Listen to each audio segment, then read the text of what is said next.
મારી સંસ્કૃતિ, મારી ઓળખ, મારો સમાજ, મારી ફરજ, વડીલો વખતથી વારસામાં મળેલી આપણી સંસ્કૃતિ, આપણો પહેરવેશ, આપણી આગવી ઓળખ, એવો આપણો માલધારી પહેરવેશ પહેરીને આ જન્માષ્ટમીએ આપણે સૌ દ્વારકાધીશ કાળિયા ઠાકર રાજા રણછોડને પારણે ઝુલાવીએ.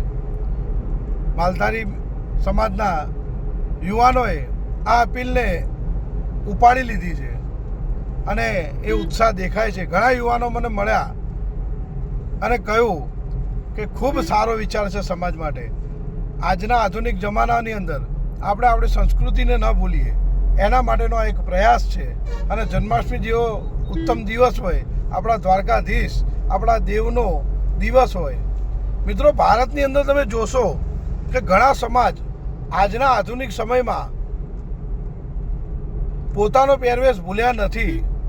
ઘણા રાજ્યોની અંદર આપણે જોઈએ છીએ કે આજે પણ એ લોકો પોતાના પહેરવેશમાં કાયમ સજ્જ હોય છે.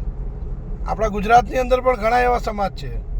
તો આપણે પણ આપણા પહેરવેશનું આપણાને ગૌરવ હોય અને એ પહેરવેશ કદાચ 365 દિવસ ન પહેરી શકીએ, પરંતુ જન્માષ્ટમીના દિવસે ચોક્કસ આપણો પોતાનો માલધારી સમાજનો એ પહેરવેશ પહેરીને આપણે ભગવાન દ્વારકાધીશની જન્માષ્ટમીના કાર્યક્રમને એક આગવી રીતે ઉજવીએ અને એક આગવી ઓળખ આપીએ કે માલધારી સમાજ એ દિવસે પોતાનો ઉત્સાહ બતાવીને આપણો માલધારી પહેરવેશ પહેરીને જન્માષ્ટમી ઉજવે.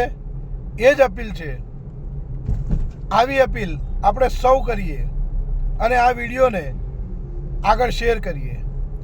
જય દ્વારકાધીશ, જય કાળિયા ઠાકર, જય રાજા રણછોડ.